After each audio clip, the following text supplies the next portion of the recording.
9h31 précisément. Bonjour David Paquet. Bonjour Pierre, ça va bien? Oui, ça va en feu ce matin, surtout quand je lis des actualités comme j'ai lu. Oui, ça me réveille, je me dis. Moi, il y a une phrase que j'adore, oui, c'est laquelle? Comment ça va bien?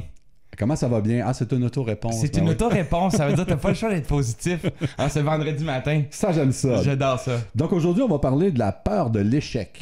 La peur de l'échec en entreprise, oui, Ouais. exactement. Puis c'est quoi la peur de l'échec en entreprise? Ben moi, je pense que la peur de l'échec, c'est tout le monde la vit dans sa vie personnelle. On a toujours une peur de l'échec. Quand on est petit, on a une histoire où est-ce qu'on a eu peur de faire quelque chose. Il fallait affronter nos démons. On vit avec ça même quand on grandit. Puis en entreprise, je pense que c'est présent fondamentalement dès le départ. Hein. Une entreprise, c'est prendre un risque. Il y a un risque, oui. Puis les entrepreneurs, en fait, on va juger un entrepreneur par rapport à son taux de folie, par rapport à son taux d'acceptation du risque. Hein? Mm-hmm. Puis est-ce que tu fais des risques calculés? Est-ce que tu fais des risques... moi, je viens du monde du skateboard. Okay. Puis je trouve que c'est très proche de l'entrepreneuriat parce que tu te lances un peu dans le vide, tu essaies une figure que tu n'as jamais vraiment faite. Il y a quelque chose d'artistique là-dedans, mais à la fois, il y a quelque chose de mathématique. Puis, ben, tu te pètes la fiole en deux des fois. Oui. Ben oui. Mais je pense que c'est ça. Il y a un côté, l'entrepreneur doit cultiver sa peur de l'échec et l'affronter. Mais il y a de la témérité, c'est sûr. C'est des gens qui veulent. C'est des fonceurs, t'as pas le choix aussi. Mais en même temps, il y a un risque. Il y a un risque, exactement. Ouais. Puis je pense qu'on a beaucoup de... Il y a un paradoxe là-dedans que je voulais jaser avec toi ce matin.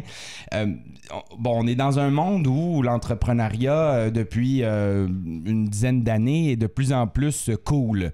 C'est bien vu. Auparavant, je pense qu'on parlait peut-être moins d'entrepreneuriat que maintenant. Maintenant, il y a des émissions à la télévision là-dessus. Oui. Il y a les dragons, il y a... Oui, puis les universités aussi qui parlent de plus en plus d'entrepreneurs, mais au niveau du cégep, oui, il y a des formations de d'entrepreneurs. On le voit comme étant une carrière et non pas comme une folie passagère dans son garage à inventer quelque chose. Donc, c'est une science et tout. Puis, bon, il y a du financement, il y a toutes sortes d'émissions qui démystifient l'entrepreneuriat et tout. Donc, je pense que ça intéresse beaucoup de gens. Il y a beaucoup de gens qui se disent « Moi, je veux être entrepreneur, je suis tanné de mon boss, je suis tanné de ma job 9 à 5. Moi, je vais former ma propre job. » On dit souvent que l'entrepreneur, c'est une déviance sociale. Dans le fond, c'est vrai. Ce que ça dit, c'est que le moule dans lequel vous essayez de me mettre, mon muffin ne va pas pousser dans ce moule-là. Ah oui, c'est non conforme. C'est exactement. Moi, j'ai mon propre moule à muffin, puis je suis un muffin pas comme les autres. Fait que je vais me sculpter mon propre moule, puis je vais me faire mon propre four, puis ma propre pâte, puis je vais pousser comme ça me tente. Ouais. C'est un peu ça, la déviance. Puis de l'autre côté... ce qui est paradoxal là-dedans, c'est que des fois, on le fait pour les mauvaises raisons. On le fait parce qu'on veut faire de l'argent, parce qu'on veut du succès, parce qu'on veut que les gens nous reconnaissent. C'est ça. Ouais. On voit des histoires à succès. Puis, de l'autre côté... le paradoxe, c'est que tu vas t'enfermer dans une job qui finalement va te prendre 12 heures par jour. Tu vas te payer en bas du salaire minimum. Ben oui. Finalement, tu comptes pas tes heures, puis tu vas mettre de l'argent, puis à la fin, s'il reste pas d'argent, c'est toi qui vas payer, puis tu vas peut-être payer avec ta maison, ton hypothèque, tu vas te ramasser dans la rue, tu vas te ramasser dans la merde. Fait que, puis ça, je pense qu'on est tous conscients de ça. Dès qu'on démarre une entreprise, on sait qu'il y a un côté d'argent. Puis l'argent, ben... on a une tolérance au risque par rapport à l'argent. Les gens ne voient pas l'argent de la même façon. Puis, c'est ça. Fait que c'est ce que je pense que c'est ce que je voulais jaser avec toi aujourd'hui, Pierre, de voir, d'essayer de démystifier ça ensemble. Qu'est-ce qui fait que on est tellement accroché à des perceptions par rapport au succès? Mais ces perceptions-là viennent sûrement de l'enfance, qu'on a, même au niveau de l'entrepreneuriat, de dire, faut faire, dans le sens que de la peur de réussite, on entend toutes sortes d'affaires. Hein? Ouais. On entend, en affaires, c'est des voleurs. On entend que, lui, il est venu riche. C'est sûr. Il a crossé tout le monde. Ouais. Il y a pas, alors ça, c'est donc déjà là, ça nous rentre dans notre tête. Alors même si on a l'instinct, je veux dire ça comme ça, d'être entrepreneur, on doit passer à travers tous ces obstacles-là au quotidien qui c'est notre propre famille, souvent nos proches, qui vont nous dire « Ah ben là, tu t'en vas à un futur crosseur, tu as lâché ta job pour faire ça. » Et donc, ces peurs-là peuvent partir de là, je pense. Exactement. Ben, je connais quelqu'un, je nommerai pas son nom, qui a une profession libérale, qui a parti son cabinet. Charmante personne, super professionnelle, c'est une notaire. Puis elle me disait, écoute, moi, dans ma famille, ils n'ont pas d'éducation. Moi, j'étais allé me chercher une maîtrise. Mon père, ma mère, ma soeur, mes frères, ils ont même pas de secondaire 5. Fait qu'elle, elle a dû se battre avec sa propre famille par rapport à la réussite. T'sais. Qu'est-ce que tu vas faire, toi, les études? Ben oui, tu ne feras jamais un bon homme d'affaires, une bonne femme d'affaires. Oui. Alors qu'elle performe, cette pression-là, elle est très intense. Parce qu'en plus de la pression monétaire, qui est déjà très difficile de réussir, tu as une pression sociale qui te taxe de dire on sait bien, toi, tu vas faire de l'argent. On démonise l'argent. Je pense qu'on a cette culture-là. On en a souvent parlé, je suis pas le premier à le dire. Là. Oui. On a une culture catholique qui nous suit quand même si, bon, on va plus vraiment à l'église, les Québécois, depuis la Révolution tranquille, mais ça nous suit quand même, ces valeurs-là. Donc, Dieu... Il y a un malaise avec l'argent. Il y a un malaise avec l'argent. Contrairement aux Américains qui sont protestants, Dieu... dans le fond, Dieu est proche de celui qui réussit, tandis que nous, c'est plus Dieu t'éprouve, plus il t'aime. Donc, les Français aussi sont comme ça. C'est notre connexion avec les Français, hein? C'est le catholicisme. Donc, il faut souffrir pour que Dieu nous aime. Oui, et non réussir. Et non réussir, mais c'est ça. Puis je pense que ça nous suit. Heureusement, moi, je le vois parce que je suis sur le terrain, je vois des entrepreneurs de ma génération qui sont... Tu sais, je pense qu'on a réussi à se détacher un peu de ces valeurs-là. Et maintenant, l'argent, c'est moins un tabou. On en parle. On en parle plus ouvertement. On en parle même parce que l'entrepreneuriat, on en parle aussi. On parle de l'argent, on parle du succès et on félicite le succès. Mais tu vois, par exemple, Guy Laliberté, avec ses projets, tout le monde sur la place publique est en train de le fusiller. Là. Ben oui. Mais alors qu'il essaie de faire quelque chose, je rentrerai pas dans le débat parce que ça ne tente vraiment pas de rentrer dans le débat. Il y a trop de gens qui en parlent. Mais tu as fait une bonne business, tu as réussi à la vendre, tant mieux, tu es heureux. Puis tu t'investis dans une cause. Pourquoi est-ce qu'on te démonise? Oui, absolument, oui. Puis utiliser des programmes qui étaient là, tout simplement, qui étaient... parce que c'est ce qu'on lui reproche un peu, sans nécessairement aller là, mais où est-ce qu'il y a des programmes qui existent et on reproche à des gens d'utiliser ces programmes-là parce qu'en disant, mais là, tu as des sous, tu n'as pas utilisé ces programmes-là, mais les programmes-là, ils sont là, ils sont calculés, ils sont budgétés, puis si personne ne les prend, ben ils vont tomber tout simplement. C'est ça. Mais, alors, il y a un malaise encore une fois. Il y a un malaise, c'est sûr. En même temps, je veux dire, cette personne-là, elle a prouvé qu'elle était capable d'avoir du succès en affaires. Il y a un vieux dicton qui dit qu'avant, le gouvernement faisait du spray and pray. C'est-à-dire, tu saupoudres l'argent un peu partout, puis tu espères que ça va bien fonctionner. Puis, dans le fond, en entrepreneuriat, c'est du gros risque. Là. Tu sais pas, dans le fond, sur quel poulain tu vas miser, puis ton poulain, ben, il va peut-être gagner la course ou il va s'effondrer en cours de route. Là. C'est ça, les entrepreneurs. Puis ça dépend du réseau qu'ils ont derrière eux. Et c'est de mettre toutes les chances aussi, incluant le réseau, le produit, tout de leur côté. Il y a beaucoup d'entrepreneurs qui partent avec une mauvaise idée, un mauvais produit, un mauvais réseau, une mauvaise situation. Ça fait en sorte que là, ben, c'est sûr que la peur d'échec rajoutée à ça, là, ça vient automatiquement. Mais je pense que tu touchais un point là-dessus, c'est que l'entrepreneur, il n'y a pas juste lui, il y a son entourage. Si son entourage ne l'encourage pas, ne l'aide pas, ne l'appuie pas, ça va mal. Ça va aller mal, c'est sûr. S'il y a son projet, puis il y a besoin d'aide autour de lui, puis qu'on prend l'exemple que je donnais tantôt, il ne sent pas qu'il y a le support ou elle ne sent pas qu'elle a le support autour d'elle. Faut être solide. Faut être solide. Tu vas, l'entrepreneur, il y a un paradoxe de l'entrepreneur qui est nommé... où il est fort depuis plusieurs années, c'est que peu importe la taille de ton entreprise, l'entrepreneur va être dans sa bulle seul parce qu'il ne peut plus en parler à sa femme ou à son conjoint, il ne peut pas en parler à ses employés. Donc, il y a des choses qu'il vit qu'il ne peut pas parler aux autres et ça, c'est tabou. Il y a beaucoup de choses là-dedans qui sont tabous, dont l'argent. Moi, mon père est entrepreneur, il vient de vendre sa business et il a connu beaucoup de chefs d'entreprise au Québec. Puis, il se jasait dans un couloir. Là, la personne a dit « Moi, j'aime les chars, Luc. J'aime ça, les chars, puis je veux des chars de luxe, mais je peux pas les amener à mon bureau. » Parce qu'il est gêné. Parce qu'il est gêné.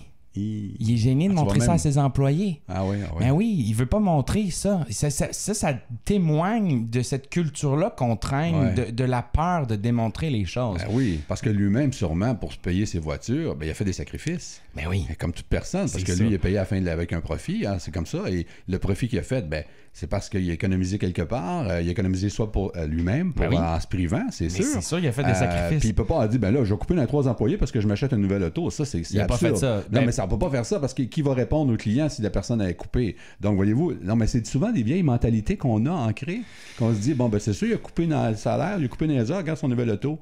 Alors que c'est le contraire. Il a travaillé peut-être 80 heures de plus, sachant qu'il était pour couper ses employés, pour essayer de minimiser la coupe puis donner plus à ses employés. Parce que les entrepreneurs, des gens de cœur, ben, on va prendre l'actualité. Bombardier qui coupe les employés. Mais c'est actuel. Puis là, on va voir la grogne, puis il y a raison d'avoir une grogne. Hein? Il y a raison. Parce 2500 emplois. Ben, je veux dire, bon, on n'embarquera pas là-dedans, mais on a investi, puis 2 ans plus tard, on perd autant d'argent et tout. Puis c'est comme si ça n'a pas été prédit, mais whatever. Ça reste une entreprise, ça reste un risque. Là. Le gouvernement a décidé d'investir. J'imagine qu'ils ont fait des calculs, mais il faut... Tu sais, c'est un investissement. Bref, le problème avec ça, c'est que toute la grogne, ça va tomber dans la perception de l'entrepreneuriat. Ça va tomber dans la perception monétaire et c'est cette même perception-là qu'on va taxer à des entrepreneurs qui essaient de démarrer. Je lisais plus de j'ai pas la statistique exacte, je suis pas bon avec les chiffres, là, fait que s'il y a un statisticien qui m'écoute, il va me vilipendier, mais c'est plus de 75% des entreprises au Québec qui ont moins de 50 employés. Je pense que c'est 95%. Ah ben oui, des PME, c'est fou. Il y en a juste à Montréal, c'est 270 000 plus ou moins PME, si je ne me trompe pas. Là, ça inclut travailleurs autonomes aussi. Là. Oui, mais c'est moins de 50 employés. On s'entend, là. Absolument. C'est énorme. Ouais, des pop mom shop qu'on appelle. Oui, mom pop shop, exactement. Ouais.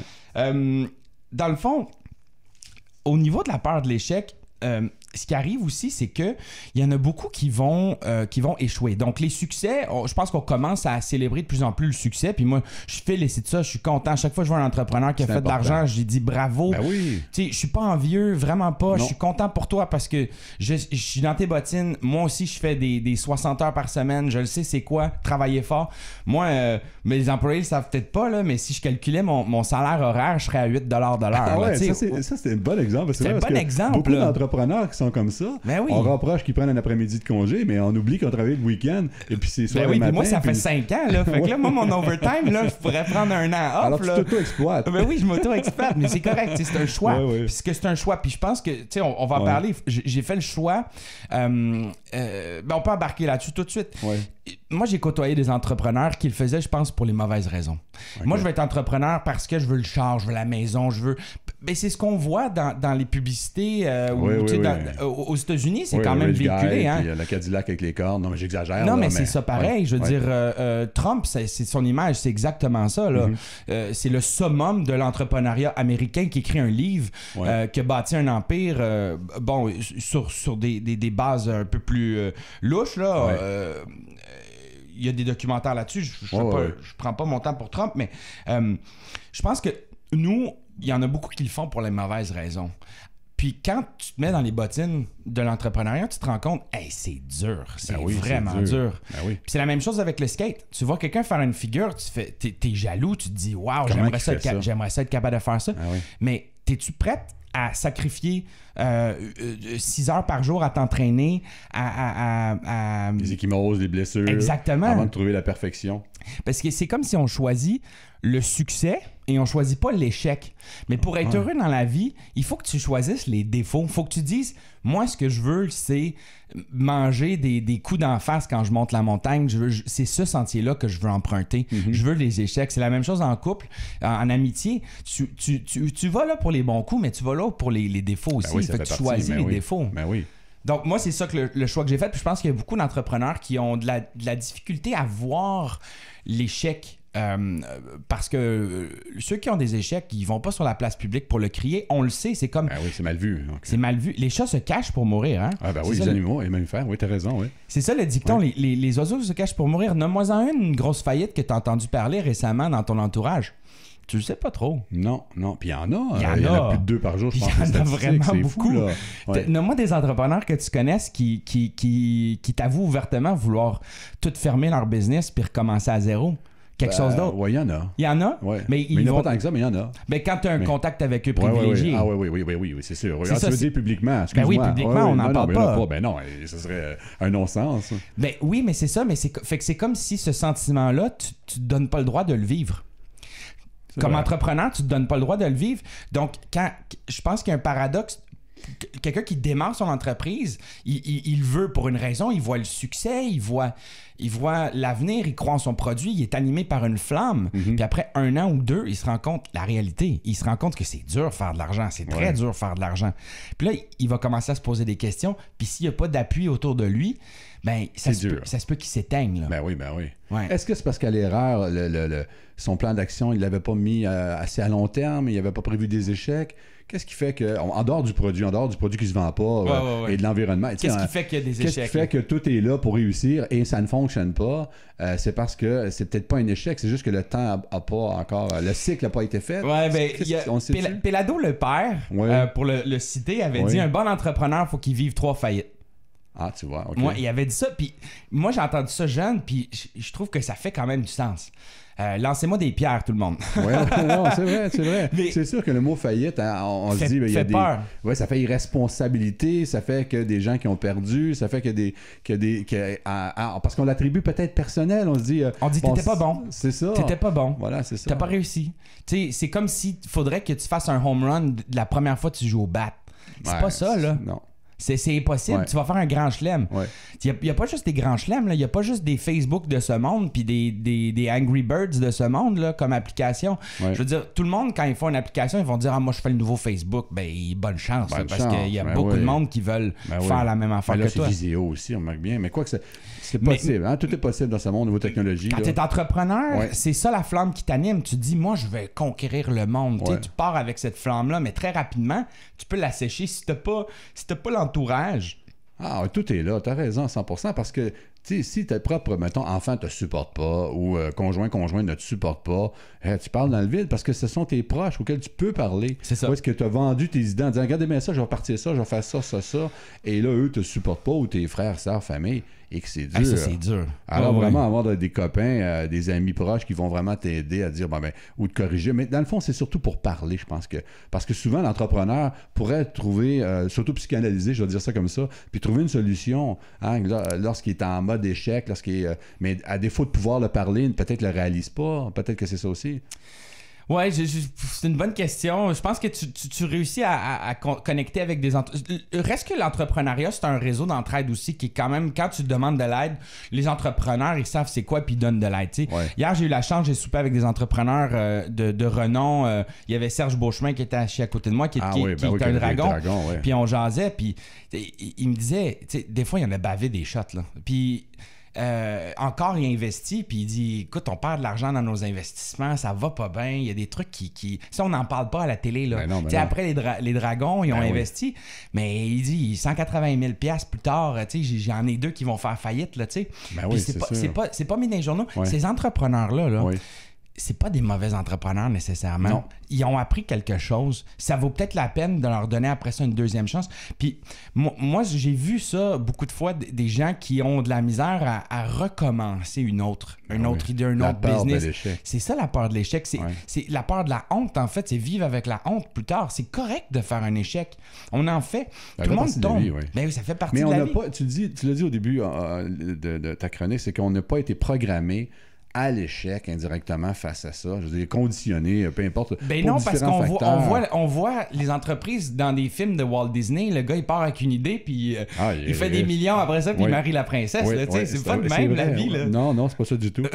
Mais donc c'est ça. Donc l'entrepreneur qui a quand même fait quelque chose, qui s'est investi, l'idée était bonne, mais malheureusement, en fait, c'est arrivé une histoire qu'il a dû fermer et faire faillite.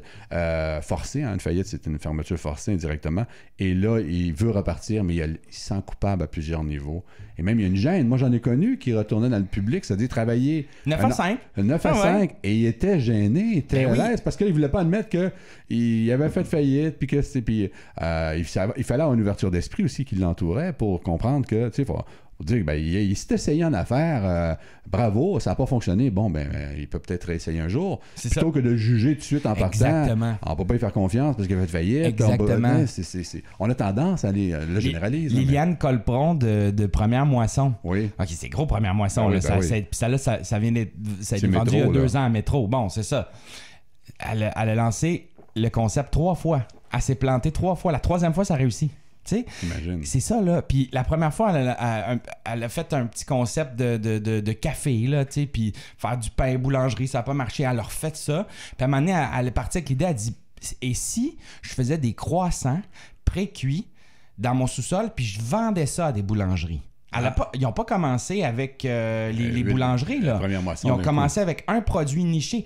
Fait que le fait de faire des échecs, là, c'est une façon d'apprendre. Faut juste que faut que tu te plantes vite puis tu te relèves vite. C'est juste ça qu'il faut que tu apprennes. Ouais. Mais si tu te plantes, puis c'est là qu'on vient peut-être aux notions marketing, tu sais, c'est correct de se planter. Il faut que tu saches qu'est-ce qui n'a pas fonctionné. Une fois que tu sais qu'est-ce qui n'a pas fonctionné, tu peux recommencer. Ben oui, c'est clair. Tu vas recommencer. Fait que là, elle s'est rendue compte, OK, ben peut-être que ça coûte trop cher avoir du staff, des fours. Il y avait beaucoup excusez-moi l'anglicisme, de overhead, dans le fond, des frais fixes. Oui.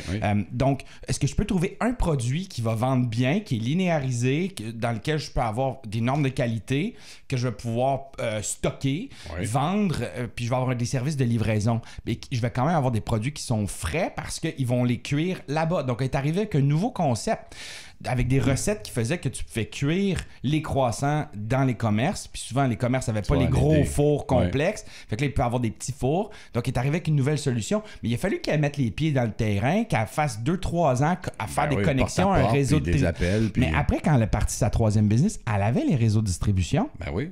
Puis elle avait le know-how. Puis fait que ça a lancé, puis ensuite, ben, elle a finalement, son idée initiale, elle est revenue. Ils l'ont fait, la boulangerie, puis ils ont fait les produits dérivés. Puis souvent, juste pour revenir un peu avant, au niveau de la faillite, si les gens pensent que le mot faillite, que là, bon, ben ça y est, c'est des faillites, ça veut dire qu'ils doivent 200 000 ou 300 000 ou 1 million à des gens. Non, ça peut être à défaut de pouvoir, à la capacité de rembourser tout simplement, ils font faillite. Alors, souvent, le mot faillite est associé à quelque chose de gros, énorme, donc on le voit méga péjoratif, alors que dans le cas de l'exemple... c'est proche du mot fail. Oui, fail, là, c'est failure, c'est échec, là, dans le fond, c'est ça ce que ça veut dire. Ben oui.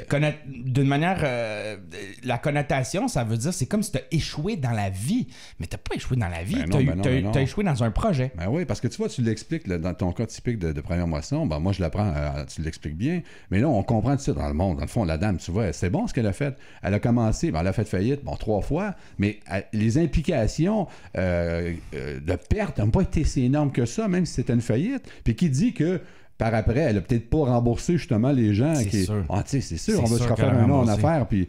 Mais vois-tu, donc c'est un point positif, ça, de ce que tu as apporté. Mais les gens le savent pas. Avec cette histoire. C'est ça l'histoire, c'est que les gens ne le savent pas. C'est pas démontré. Moi, ce que je souhaite, c'est qu'au Québec, là, on le voit, dans le reste du Canada aussi, on voit que l'entrepreneuriat, c'est plus noble qu'avant.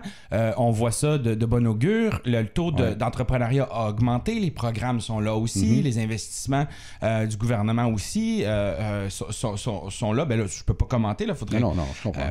Je suis pas au courant de toutes les plateformes, mais tu sais, pour avoir été sur le terrain, je l'ai vu qu'il y a quand même un désir d'aider les entreprises. Il y a du financement disponible. Maintenant, ce que je souhaite, c'est qu'on commence de plus en plus à parler de l'échec. Parce que si tu regardes tout le monde qui décide de se lancer en affaires, tout le monde a la même idée, c'est-à-dire conquérir le monde d'ici 2 ans puis faire des millions de dollars. Je m'excuse, ça n'arrivera pas. C'est pas tous les spermatozoïdes qui vont frapper l'ovule. Fait que, dans le fond, c'est sûr qu'il va y avoir des échecs. À ce moment-là, ça veut-tu dire qu'il va y avoir un heureux puis 100 malheureux? C'est quoi? On va avoir une société remplie de gens malheureux qui n'auront pas réussi leur projet. Ouais. Tu sais, c'est ça aussi, là. Parce qu'on est un peu comme dans une game. Je vais faire le parallèle avec la voix. Ouais. Bon, j'écoute pas l'émission, ça me tape un peu comme concept, mais ça reste que ça représente bien notre société. Au niveau de l'entrepreneuriat, t'en as un qui gagne à la fin. Tu sais, Star Academy, c'était la même chose. On te fait une promesse, tout le monde veut être une star. Puis là, à la fin, il y en a un qui gagne. Tu sais, puis ça veut dire quoi? Toutes les autres ont échoué? Ouais. Mais même le gagnant, dans mon livre à moi, a échoué parce que on le brûle, on le met, on part sans nécessairement aller là, mais on met quelqu'un, une vedette aria qui est instantanée. Et malheureusement, on oublie que cette personne-là, dans son quotidien, va avoir à faire face à tous les regards de ce monde en disant t'as pas réussi, hein, t'as gagné, mais gars, on n'entend plus parler de toi. Puis, alors que du côté production, on fait des millions. Donc, il y a deux côtés.